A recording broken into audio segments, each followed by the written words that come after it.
Welcome to Cigar City Radio, episode number 56. I'm your host, Randy Ojeda, and making the magic happen, a man who's never been to Belgium, Mr. Jason Solanas.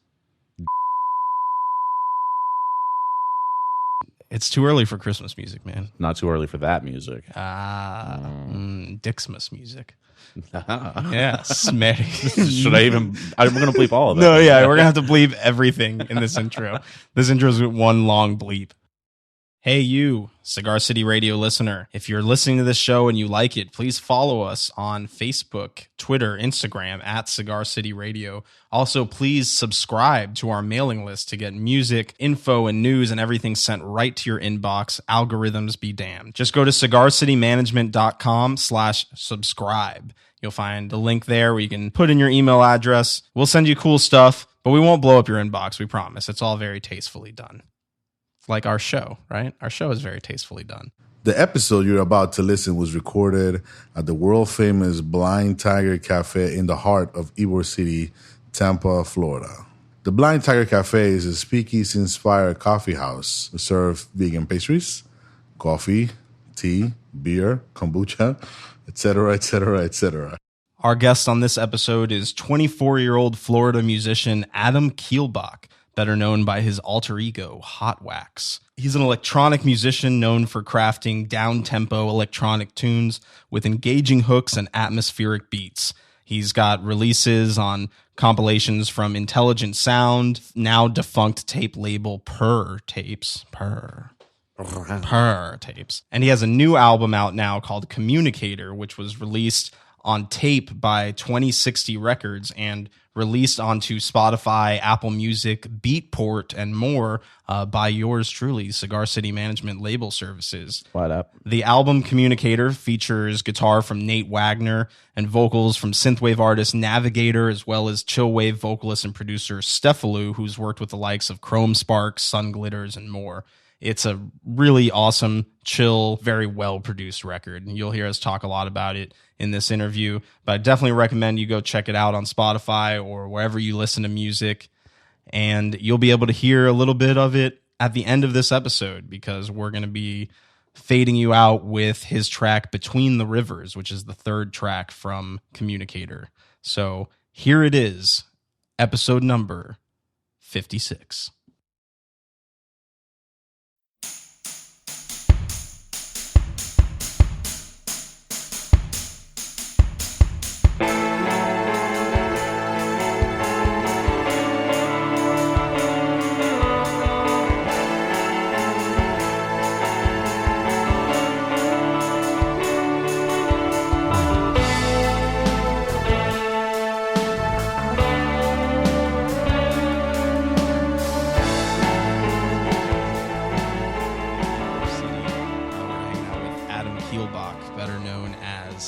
Hotwax. Yes, good to be here, guys. Yeah, man. Thanks for coming by. Nope. And for the discerning Cigar City Radio listener, you might remember Adam's voice from our episode with Easter Island, where Adam was sitting in on. So now the tables have turned. Now, yes, yeah, we've literally turned you to the other side of the table. Yes, now I'm over here, whereas before I was over there. So big things. Moving on up. Moving on around. Moving around. Round, exactly. round, get around. It's a lateral move. Around. Exactly. So Adam, better known as Hotwax, just had a new release called Communicator that was just put out on Spotify, Apple Music, and everywhere else that music is found. Also on Beatport. Right? Yep.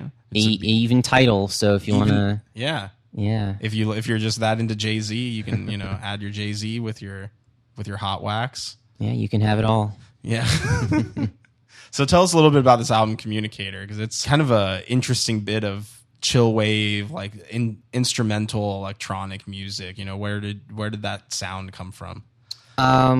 So I mean, basically, Communicator was probably it's something that I'd wanted to do. I wanted to make an album. I mean, I've been producing for a little over 6 years at this point, like since 2011, and I felt like I had gotten to the point production-wise, where it was something that was feasible that I could do, and I wanted to, finally have like some kind of statement out there in the world that was a signpost for how far I've come, and sort of encapsulate my sound, as tight as possible. And I think a good way to do that is just put out an album and let people know that this is what I sound like. It's a good way to recommend people your music quickly, rather than just saying, oh yeah, you can check out my SoundCloud, or I've got a single here, or a song there, on this compilation or something. It's something that I'm very proud of, now that it's out in the world. I think it goes without saying that it's my best collection of music yet. It's you're not going to hear better Hotwax songs than what's on Communicator. Yeah, I spent just over 6 months working on it, crafting all the details, and this was the first collection of tunes of mine that I actually had sent out to be professionally mastered, whereas I used to do it on my own. And so I think that's another big step that shows that it's something a little more official that people can listen to and enjoy. Yeah. Well, definitely, like the mastering is great because it rocks. The low ends are nice and deep. It's one of those albums where I've put it on a couple times, like late at night with I have these Sony extra bass headphones. If you're listening to this, they're the giant cushiony Sony headphones. It's basically having pillows on your head. head. It's like having pillows on your head, but the bass on those things is just extraordinary. So I love putting that on and just listening to your record and sort of letting it massage my head, letting the vibrations just kind of flow, Yeah, I was going to put the SoundCloud genre as auditory massage, but I figured it wouldn't get a lot of hits in the algorithm. Or a different kind of hits, I guess. Yeah, perhaps. Yeah, it's still tough for me to go on Tumblr and especially Twitter and search Hotwax, because a very different Hotwax comes up still. Yeah. That's going to be when I know that I've made it as an artist, is when my music comes up instead of all the S&M search results instead. But that day has not arrived yet, sadly. It's still mostly S&M. Yeah. So how would you cater to the S&M community if you were to? I think I already do. I just think it's an issue of reaching out to them and having them know that I exist as well. I would think that it would have happened already just by accident, them searching Hotwax on Tumblr or something and finding my music. Not that I have any personal expertise, of course, in this, but I would think that it could be good hot wax music. I think it could work. I think it's versatile music. You could use it for homework, anything really. You can let Hotwax be the soundtrack to your S&M lifestyle. Yeah, I fully endorse that. I can go on the record for that. That's very specific. I'm not going to say that if you do this or that, my music wouldn't work out. I think you can make music work for whatever you want it to. So just take a listen to it, check it out, see if it's for you, and have a key party at your house next weekend or something. I don't know. Go for it. I don't even know what that is. Clearly, you've been Googling this more than I have. I'll tell you about it later. Okay, all right. Yeah.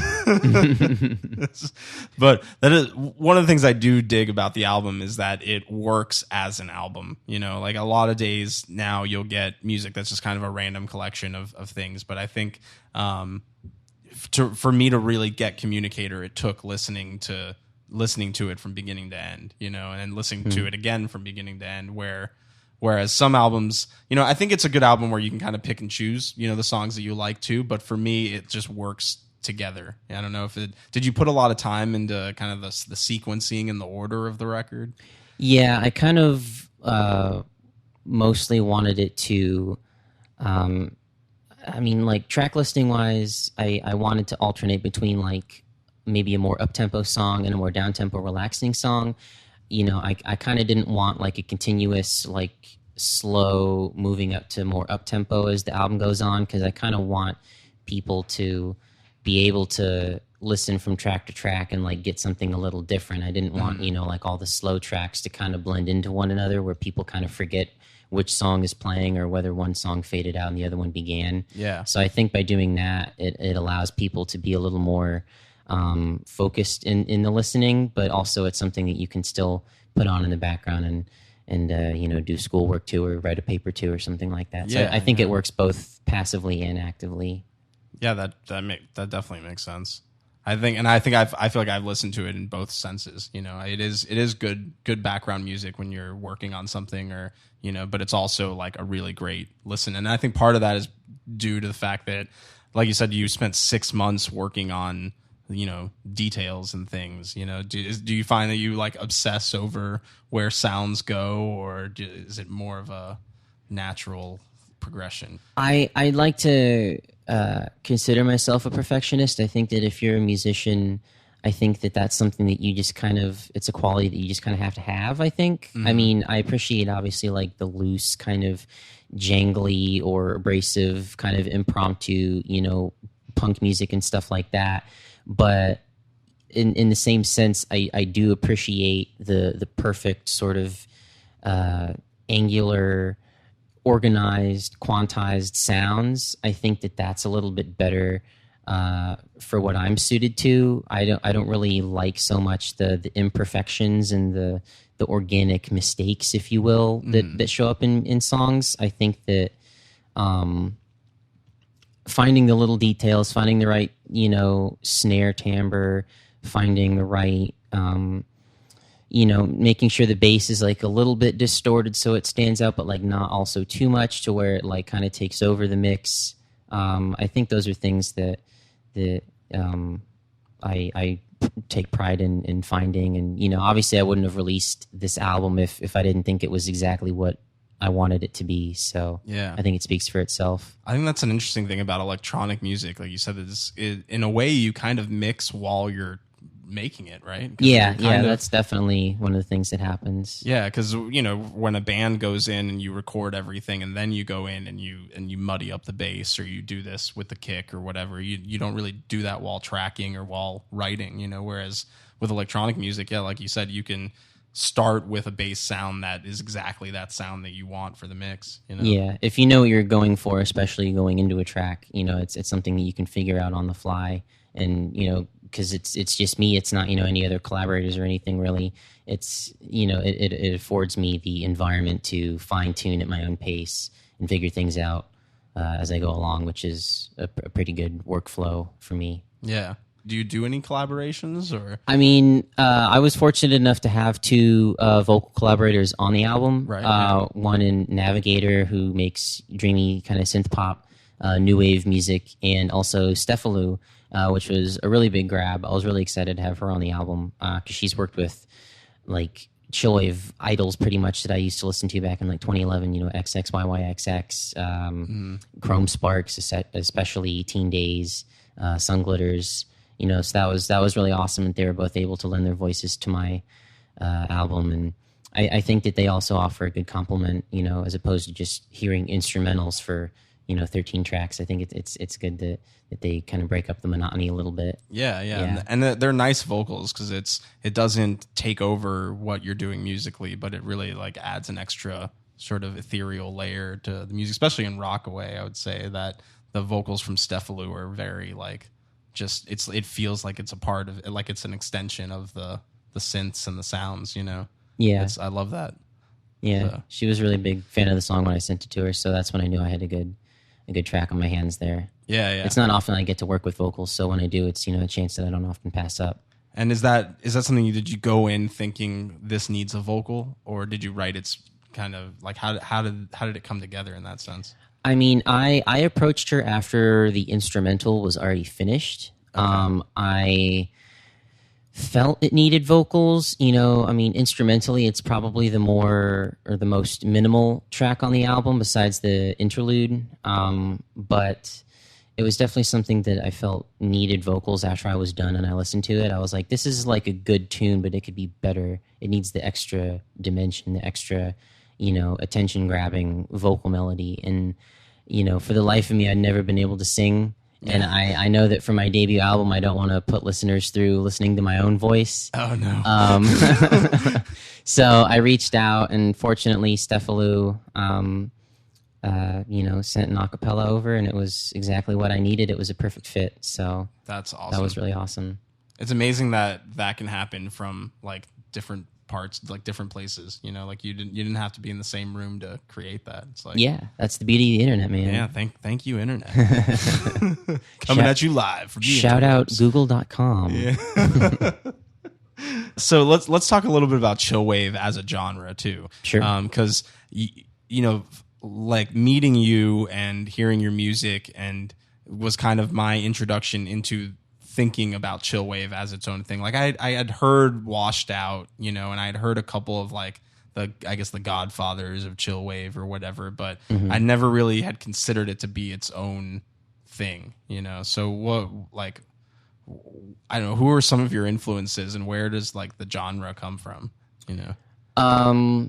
I mean, I came into chillwave around like the summer of 2011, like right when school was starting for me. At that point, I was like a junior in high school, and up until that point, I was listening to like 3 bands. I was listening to Beck, I was listening to Audio Slave, and I was listening to Queens of the Stone Age. All right. And I was looking for something a little bit different.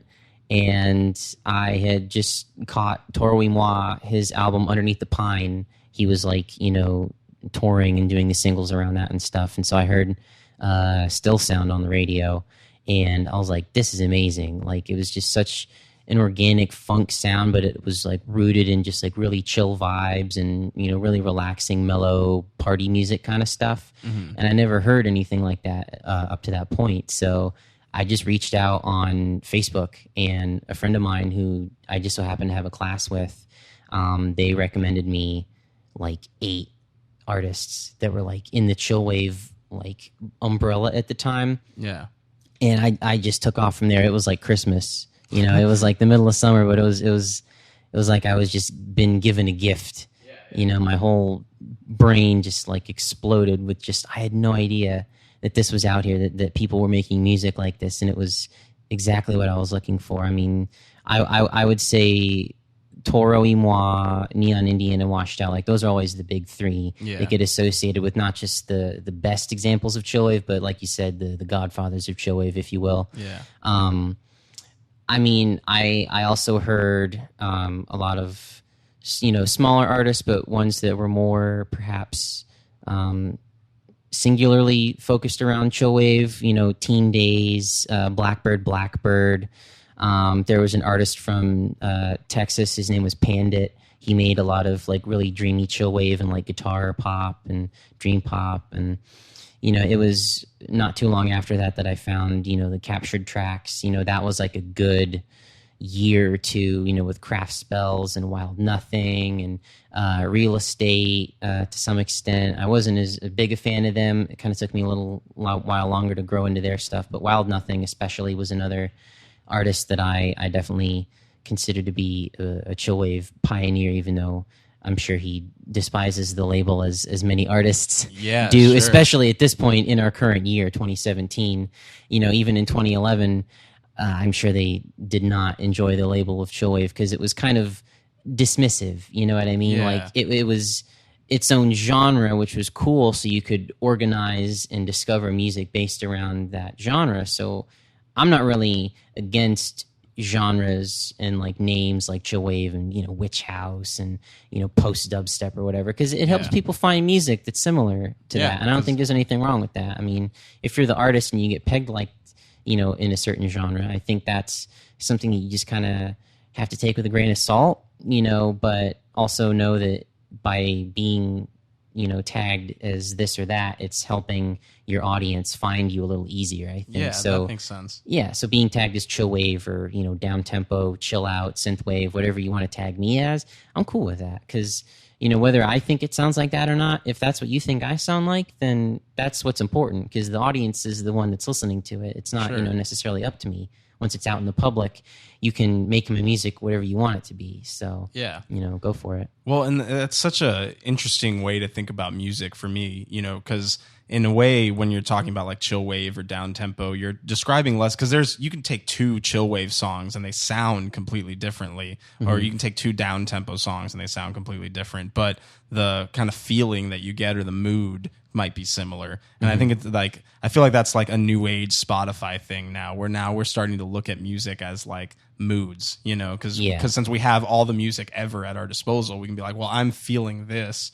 Is so I want to listen to music to, you know, do whatever with that feeling, you know, and you can do that now. You can search and just find something that, you know, so rather than it being a thing where it's like, okay, this is death metal versus black metal based on the way the singer growls, you know, describing music in a sense of like, okay, this is chilled down music, this is up tempo, you know, club music, you know. It's like, I don't know, for me it's a really interesting way to kind of group music in that sense. Yeah, it's all about the aesthetic, even though that word has been used to death at this point by the online community. I mean, I have been subscribed to this YouTube channel called David Dean Burkhart for like years and years, like since chillwave like took off, and I found out like, you know, where it was emanating from, more or less. You know, he was one of the first channels that I found out. He was making like old lo-fi, you know, unofficial videos, you know, with like female skateboarders and like black and white ballroom footage and stuff going over top of like,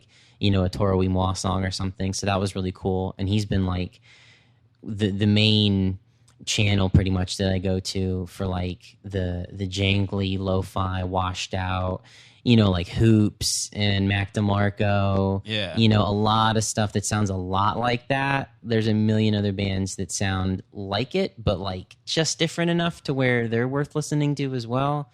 So, you know, shout out David Dean Burkhart. That's where I got a lot of my early influences from too, and still today even.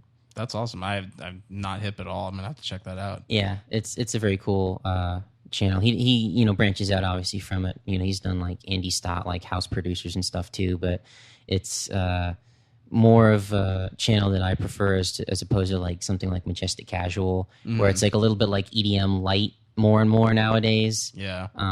You know, but it was very cool back in the day. But yeah. Are you into EDM at all? No, I never. It's too aggressive. It's too formulaic. I don't appreciate drops as much as I guess most people do. People love their drops. People love drops. It's all about that tension building. But I think instead of tension, I prefer like relaxation. You know, I just want like an even keel. You know, something that's pleasing, you know, to the ears. Something that I can just vibe out to, and not like, oh, here it comes, you know. Yeah. I don't know. It's just really kind of one note, I think. Yeah. But that's just me. Obviously, there's so many EDM festivals now. Yeah, so I think obviously I'm not the focus group that they're talking right. to. Well, I think that's what it's about. It's almost more about the festival than it is the like individual listening experience. You know, I know a lot of people that go to EDM festivals all the time, but they don't actually listen to the music. You know, like they don't go home and buy the records, and you know, it's an excuse to congregate and, you know, drink ecstasy out of a water bottle or something. I don't know.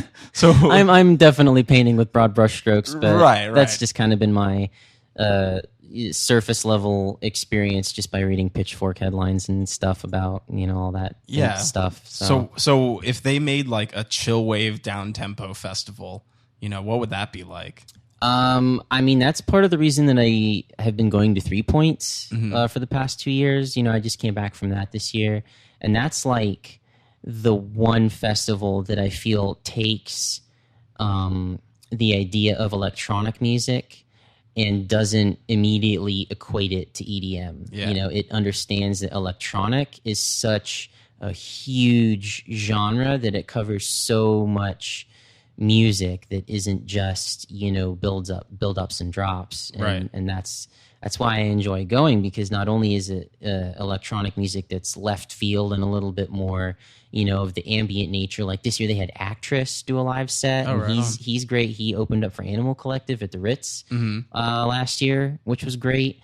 You know, and they also have like Bad Not Good, which is like jazz fusion, and they're like college graduates. You know, they're like 24-year-old, and they're like doing covers of like Earl Sweatshirt and like Kanye West songs. It's like totally awesome how, big the umbrella is and how they're not willing to just pigeonhole electronic music so quick.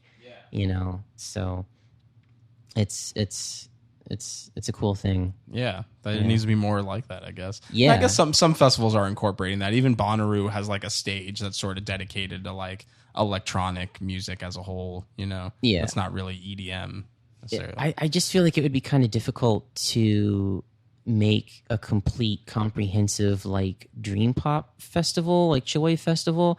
I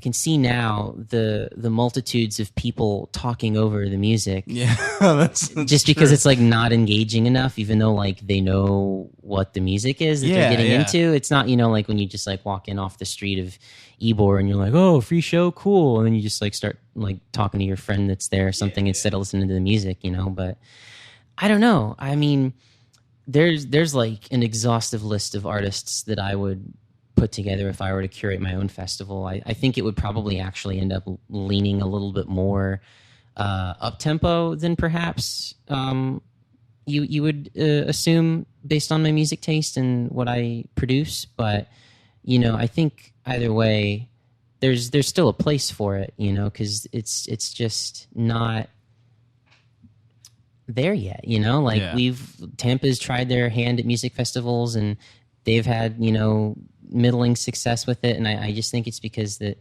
maybe here there isn't so much the audience for it, but down in Miami or someplace like, Moogfest in North Carolina, there's a bigger audience for it. So if there was something like that to happen, I think it would probably have to happen somewhere other than here, unfortunately. Yeah. Well, I think it would have to be a kind of a grassroots thing here. I think the electronic artists in the area would have to kind of band together. I mean, there's a scene that's growing. I mean, we have, Hotwax. There's, Freedback has been making incredible electronic music. Yeah, he's been everywhere locally, which is really cool. Has been doing a lot of really cool stuff. Billy Mays, Infinite Third is like, and those, and all these people that I just named to make completely different types of music, but but it's all electronic. But you can, take it in so many different directions. I think it's really cool that we have that much variety here, just on the local scene. Yeah, that's amazing. Yeah, and you're all like sort of using the same kind of stuff, right? Like, are you building everything like in Ableton or? I'm the stubborn weirdo that like doesn't like Ableton. Okay. I just find it too. I don't know. Complex makes it seem like I just don't know what I'm looking at, but like it's just too technical for me. I feel like being the perfectionist production wise that I am, I feel like Ableton, I would never finish a song. It would just give me too many options to tweak and edit and fix and alter, and it just would slow me down to the point where like I'd be working on one song for like the amount of time that it took me to make the album. Yeah. So I use something called Mixcraft, which people usually follow up that with, "Oh, I've never heard of that," and I go, "Yeah, I know." Yeah. I never have heard of it. Yeah, there we go. I've yet to hear a different response to that answer, but it's basically like GarageBand for Windows. That's what I try to tell people, because most people have like a frame of reference for GarageBand because that's, like freeware basically on every Mac. But it's a lot more intuitive than GarageBand, but it's also something that if you're a beginner like I was when I started making music, it's so easy to use. Like the interface is great. Everything is exactly where you need it to be. There's no like hidden buttons. You don't know what does which. Everything is just right there for you. And it's so easy to like start a tune and finish a tune. It's really, really cohesive stuff. Yeah.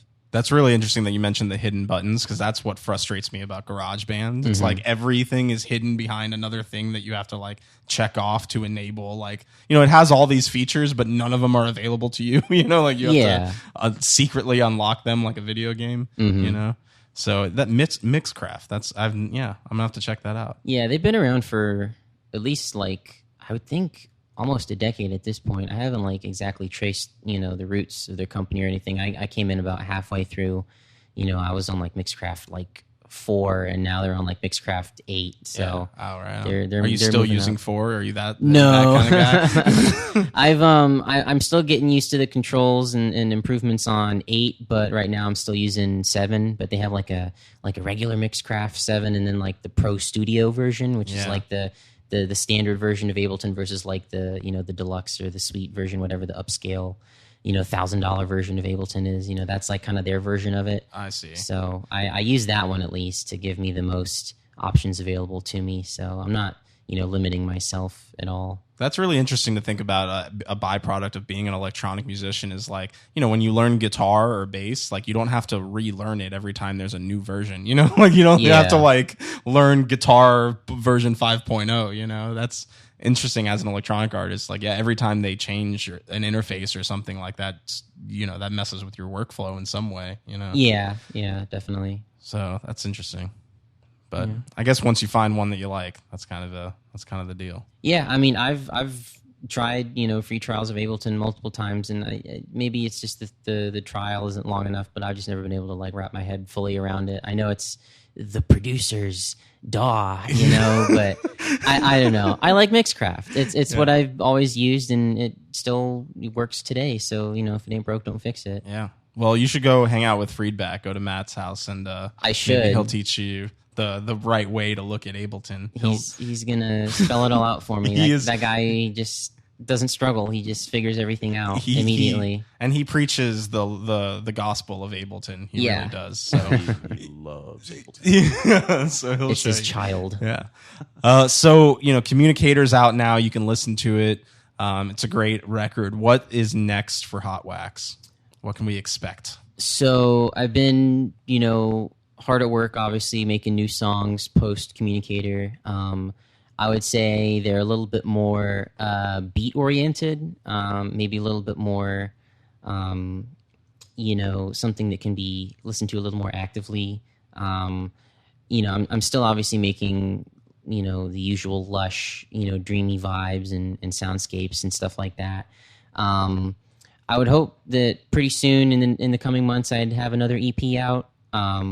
Just something to kind of, let people know that I'm still, making tunes.